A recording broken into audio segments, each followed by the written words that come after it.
Umaga, may pasyente tayo dito. Dislocate elbow. Umikot yung konti yung ano niya. Ito kapang-kaparo.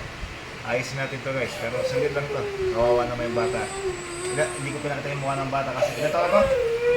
3 years old, hindi ko pinakita. Teka, saan kayo? Hindi ko pinakita yung ano yung bata kasi nga baka maano tayo sa ano. 3 years old pa lang ang bata. Nalaglag pa to? Malamang sa kabila. Nadapa, tapos natukod niya ng alanganin. Kaya, okay, sige na natin.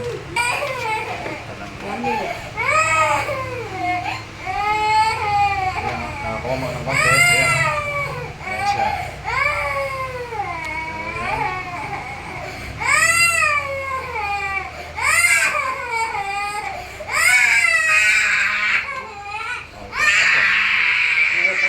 Okay na, oh. Double check ko. 1, 2, Ilang guys, tapos na. Tapos na. Kakali ko na lang. Talang yung masasya. Yan guys, tapos na. Brace.